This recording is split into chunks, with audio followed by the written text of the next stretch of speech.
नमस्कार दोस्तों, स्वागत है आप सभी का स्टडी विद 87 यूट्यूब चैनल पर। और हम लोग यूपी के एग्ज़ाम से संबंधित यूपी पैट की सीरीज़ चला रहे हैं। इस यूपी पैट की सीरीज़ का आज यह दूसरा भाग है, दूसरी वीडियो है, जिसमें हम यूपी पैट की यह सीरीज़ यूपी ट्रिपल एससी के सभी एग्ज़ामों के लिए बहुत ही महत्वपूर्ण है। यूपी पैट की इस वीडियो सीरीज़ में हम सामान्य ज्ञान, जिसमें इतिहास की तीनों शाखाएं, प्राचीन, मध्यकालीन एवं आधुनिक भारत से संबंधित प्रश्नों के साथ ज्योग्राफी, राजनीति शास्त्र, सामान्य विज्ञान, इसके अलावा सामान्य हिंदी एवं कंप्यूटर के क्लास को भी हमने इसमें शामिल किया है। यूपी लेखपाल, lower PCS, BDO, junior assistant और भी यूपी ट्रिपल एससी के जितने भी एग्ज़ाम हैं सभी के लिए महत्वपूर्ण सीरीज है। आइए शुरू करते हैं प्रश्नों की श्रृंखला। पहला प्रश्न हमने सामान्य हिंदी से लिया है। जब एक सरकारी अधिकारी अपने समकक्ष सरकारी अधिकारी को सरकारी कार्य हेतु व्यक्तिगत रूप से पत्र भेजता है, यहाँ मित्रता के रूप में भी पत्र भेजा जा सकता है। जब कोई सरकारी अधिकारी दूसरे अपने समकक्ष जो सरकारी अधिकारी है उसको सरकारी कार्य हेतु ही व्यक्तिगत अथवा मित्रता के रूप में अगर पत्र भेजता है तो यह कौन सा पत्र कहलाता है? बहुत ही महत्वपूर्ण प्रश्न है, पत्र लेखन वाले चैप्टर पर आधारित है। तो इस प्रकार का पत्र अर्ध सरकारी पत्र कहलाता है। अर्ध सरकारी पत्र में मैत्रीपूर्ण भाषा होती है, इसे अर्ध शासकीय पत्र भी कहा जाता है। अर्ध सरकारी पत्र में उत्तम व मध्यम पुरुष शैली का प्रयोग किया जाता है। उत्तर प्रदेश के प्रारूपों में कार्यालय का पता, नाम दाएं और ऊपर की ओर लिखा हुआ होता है और तारीख भी इसी जगह पर होती है, यानी दाहिनी तरफ ऊपर की ओर तारीख भी दी होती है। इस प्रकार का प्रश्न भी पूछा जाता है कि सरकारी पत्रों में तारीख किस ओर लिखी होती है, तो याद रखिएगा दाहिनी तरफ ऊपर की ओर। पत्र लेखन पर हम इस चैप्टर को जब हमारी सामान्य हिंदी की सीरीज़ चलेगी तो उसमें कवर करेंगे। अभी देखते हैं दूसरा प्रश्न, हिस्ट्री पर आधारित प्रश्न। जैन धर्म श्वेतांबर एवं दिगंबर दो भागों में किस संगति में विभाजित हुआ है? तो जैन धर्म की संगतियों से संबंधित प्रश्न है। प्रथम संगति यानी कि जैन धर्म की जो प्रथम संगति है उसमें जैन धर्म दो भागों में विभाजित हो गया था। देखिए, बौद्ध धर्म की संगतियाँ अलग हैं और जैन धर्म की संगतियाँ अलग हैं। तो बौद्ध धर्म की संगतियाँ तो अक्सर परीक्षाओं में प्रश्न पूछे जा चुके हैं। अब जैन धर्म की संगतियों पर भी प्रश्न बनने प्रारंभ हो गए हैं। तो जैन धर्म की दो संगतियाँ हैं जिनके विषय में जान लेते हैं।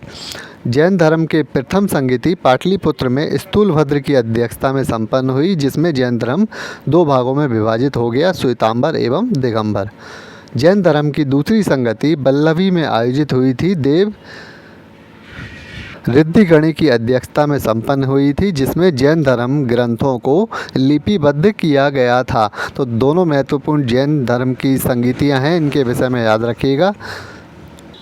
चलिए अगला प्रश्न देखते हैं, भूगोल पर आधारित है। भारत में कर्क रेखा कितने राज्यों से होकर गुजरती है? तो बहुत ही महत्वपूर्ण प्रश्न है, कई बार पूछा भी गया है और आगे भी आने की संभावना है।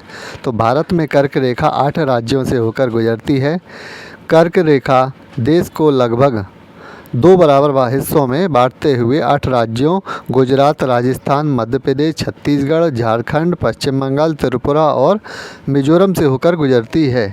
तो इन सभी 8 राज्यों के नाम याद कर लीजिए। कई बार प्रश्न इस प्रकार से पूछा जाता है कि कौन से ऐसे राज्य हैं भारत के जिनसे कर्क रेखा होकर गुजरती है या नहीं गुजरती है। तो 3 राज्य ऐसे दिए होते हैं जिनसे गुजरती है, एक राज्य ऐसा होता है जो इसमें शामिल नहीं होता है। तो आपको इस प्रकार से 8 राज्यों को याद रखना है। और एक बात और भी देख लेते हैं कि भारत का मानक समय इलाहाबाद के नैनी नामक स्थान से लिया गया है, जो 83 डिग्री 30 सेंटीमीटर पूर्वी देशांतर पर स्थित है। यह समय ग्रीनविच मात्र समय से 5 घंटे 30 मिनट आगे है। तो यह भी बात याद रखिएगा। चलिए देखते हैं अगला प्रश्न, सामान्य हिंदी पर आधारित। गड़बड़, घोटाला एवं खचाखच किस प्रकार के शब्द हैं? तो यह देशज शब्द कहलाते हैं। खचाखच, करवट, कंजर, कचोट, गड़बड़, लोटा, कटोरा, खिचड़ी, पगड़ी, ठुमरी, फुनगी आदि शब्द देशज शब्द कहलाते हैं। यानी कि आसान सी भाषा में कहें कि जिन शब्दों की उत्पत्ति हमारे देश में हुई है उन्हें देशज शब्द कहा जाता है। जबकि अरबी, फ़ारसी, तुर्की, अंग्रेज़ी, पुर्तगाली शब्दों को विदेशी शब्द के रूप में जाना जाता है। अरबी, फ़ारसी, तुर्की शब्द कौन कौन से हैं? जब हमारी सामान्य हिंदी की जो सीरीज़ चालू होगी उसमें हम इन शब्दों के विषय में विस्तार से चर्चा करेंगे। चलिए अभी देखते हैं अगला प्रश्न। अगला प्रश्न राजनीति शास्त्र से संबंधित है। भारत का प्रथम विधि अधिकारी अथवा कानून अधिकारी कौन होता है? तो भारत का महान्यायवादी यानी अटॉर्नी जनरल के रूप में जिनको हम जानते हैं वे भारत के प्रथम विधि अधिकारी कहलाते हैं। भारत के प्रथम महान्यायवादी का वर्णन संविधान के अनुच्छेद 76 में है। यह भारत का प्रथम विधि अधिकारी कहलाता है। महान्यायवादी की नियुक्ति राष्ट्रपति के द्वारा की जाती है और यह त्यागपत्र भी राष्ट्रपति को ही दे सकता है, याद रखिएगा। भारत के प्रथम महान्यायवादी MC सीतलवाड़ थे और जबकि वर्तमान में भारत के 15वें महान्यायवादी KK वेणुगोपाल हैं। तो सभी महत्वपूर्ण पॉइंटों पे याद रखिएगा। चलिए देखते हैं अगला प्रश्न उत्तर प्रदेश स्पेशल से संबंधित है। बिरजू महाराज का संबंध उत्तर प्रदेश के किस घराने से है? तो बिरजू महाराज का जो संबंध है उत्तर प्रदेश के लखनऊ घराने से है। लखनऊ घराना भारतीय प्रसिद्ध शास्त्रीय नृत्य शैली कथक तथा गायकी से संबंधित है। नवाब वाजिद अली शाह के दरबार से इसका उदय हुआ था। तो याद रखिएगा, बहुत ही महत्वपूर्ण बात है कि नवाब वाजिद अली शाह के दरबार से इसका उदय हुआ था। अच्छन महाराज, बिंदादीन, जयकिशन, शंभू महाराज भी लखनऊ घराने से ही संबंधित हैं। वीडियो आगे बढ़ाने से पहले कहना चाहूँगा जिन लोगों ने अभी तक चैनल को सब्सक्राइब नहीं किया वे चैनल को इस प्रकार की वीडियो आगे पाने के लिए चैनल को सब्सक्राइब ज़रूर कर लें। चलिए देखते हैं अगला प्रश्न। पर्यावरण से संबंधित प्रश्न है। जल में आर्सेनिक की अधिकता होने के कारण कौन सी बीमारी होती है? तो जल की शुद्धता जो है उससे एक ना एक प्रश्न ज़रूर पूछा जाता है परीक्षाओं में, और यहाँ जल से होने वाली बीमारियों यानी जल में जो प्रदूषक तत्व होते हैं उनसे होने वाली बीमारियों पर आधारित प्रश्न यह पूछा गया है। तो आर्सेनिक की अधिकता होने के कारण ब्लैकफुट नामक बीमारी हो जाती है, याद रखिएगा। भूमिगत जल के प्रमुख प्रदूषक तत्वों में आर्सेनिक एवं फ्लोराइड शामिल हैं, यानी कि जल में जो प्रदूषक तत्व पाए जाते हैं उनमें आर्सेनिक और फ्लोराइड शामिल होते हैं या शामिल हैं। जल में फ्लोराइड की अधिकता होने के कारण फ्लोरोसिस नामक बीमारी होती है। और पानी में यह भी याद रखिएगा कि पानी में नाइट्रेट की अधिकता होने के कारण बच्चों में ब्लू बेबी सिंड्रोम रोग हो जाता है। इसमें शरीर नीला पड़ने लगता है। अगला प्रश्न कंप्यूटर से लिया गया है। रैम एवं रोम किस प्रकार की मेमोरी के प्रकार हैं? तो याद रखिएगा यह प्राइमरी मेमोरी के प्रकार हैं। कंप्यूटर में मेमोरी को दो वर्गों में बांटा गया है जिनमें प्राइमरी मेमोरी एवं सेकेंडरी अर्थात द्वितीयक मेमोरी वर्ग शामिल हैं। रैंडम एक्सेस मेमोरी रैम एक अस्थायी मेमोरी है। कंप्यूटर के बंद होते ही इसमें स्टोर सभी चीज़ें नष्ट हो जाती हैं, यानी कि जो भी डाटा इसमें स्टोर होता है वह नष्ट हो जाता है। इसके अलावा रीड ओनली मेमोरी यानी कि रोम एक स्थायी मेमोरी है। कंप्यूटर बंद करने के बाद भी इसका डाटा नष्ट नहीं होता। इसके डाटा में किसी भी प्रकार का एडिट नहीं किया जा सकता है। तो ये दोनों प्राइमरी मेमोरी के प्रकार हैं। और इसके अलावा द्वितीयक मेमोरी में भी एक बात आपको बता देता हूँ कि जो पेन ड्राइव लगाते हैं, हार्ड डिस्क या CD ड्राइव, CD रोम वगैरह जो भी हम उपयोग करते हैं कंप्यूटर में, यह सभी जो है सेकेंडरी यानी द्वितीयक मेमोरी के प्रकार हैं। चलिए देखते हैं अगला प्रश्न। अगला प्रश्न आधुनिक भारत से लिया हुआ है। अखिल भारतीय किसान महासभा का गठन कहाँ हुआ था? तो अखिल भारतीय किसान महासभा का गठन लखनऊ में हुआ।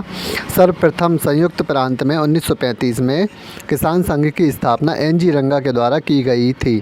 तब अखिल भारतीय किसान संगठन की स्थापना करने का निर्णय लिया गया और 1936 में लखनऊ में अखिल भारतीय किसान महासभा का गठन हुआ जिसकी अध्यक्षता स्वामी सहजानंद ने की। याद रखिएगा, बहुत ही महत्वपूर्ण पॉइंट है। यह प्रश्न पूछा भी गया है कि अखिल भारतीय किसान महासभा के अध्यक्ष कौन थे? तो स्वामी सहजानंद। और इसके सचिव NG रंगा रहे थे। 1 सितंबर 1936 को तब से किसान दिवस के रूप में मनाया जाता है, यानी 1 सितंबर को तब से किसान दिवस के रूप में हर वर्ष मनाया जाता है। तो महत्वपूर्ण पॉइंट है, याद रखिएगा। चलिए देखते हैं अगला प्रश्न इतिहास के मध्यकालीन भारत से संबंधित है। गुलाम वंश के किस शासक के द्वारा 2.5 दिन का झोपड़ा बनवाया गया था? अढ़ाई दिन का झोपड़ा बहुत ही महत्वपूर्ण प्रश्न है, कई बार पूछा भी गया है। कुतुबुद्दीन ऐबक जो गुलाम वंश का संस्थापक है, इसके द्वारा इस झोपड़े को यानी कि इस मस्जिद को बनवाया गया था, जिसका नाम है अढ़ाई दिन का झोपड़ा। इसके इतिहास के बारे में थोड़ा सा जान लेते हैं। सर्वप्रथम चौहान वंश के शासक सोमदेव अथवा बीसलदेव ने 1160 के लगभग अजमेर में एक संस्कृत विद्यालय की स्थापना कराई थी। इस विद्यालय को तोड़वाकर ही गुलाम वंश के संस्थापक कुतुबुद्दीन ऐबक ने यहाँ पर 1199 ईस्वी में अढ़ाई दिन का झोपड़ा बनवाया था, यानी अढ़ाई दिन का झोपड़ा नामक मस्जिद बनवाई थी। ये वही चौहान वंश के शासक हैं बीसलदेव, जिनके ऊपर बीसलदेव रासो लिखी गई है। आगे चलकर इस चौहान वंश में पृथ्वीराज चौहान का जन्म हुआ था। चलिए यहाँ देखते हैं प्रश्न पर। कुतुबुद्दीन ऐबक को लाख बख्श एवं कुरान खां की उपाधि भी दी गई है, या इनके नाम से भी जाना जाता है। लाख बख्श इसलिए कहा जाता है क्योंकि लाखों का दान करता था, और कुरान का जो संगीतमय गान करता था, इस वजह से इसको कुरान खां भी कहा जाता था। तो ये महत्वपूर्ण 10 प्रश्न थे जिनको हमने इस वीडियो में कवर किया। इस प्रकार की वीडियो आगे पाने के लिए चैनल को सब्सक्राइब कर लें, और वीडियो पसंद आती है तो लाइक और कमेंट भी ज़रूर करें। धन्यवाद।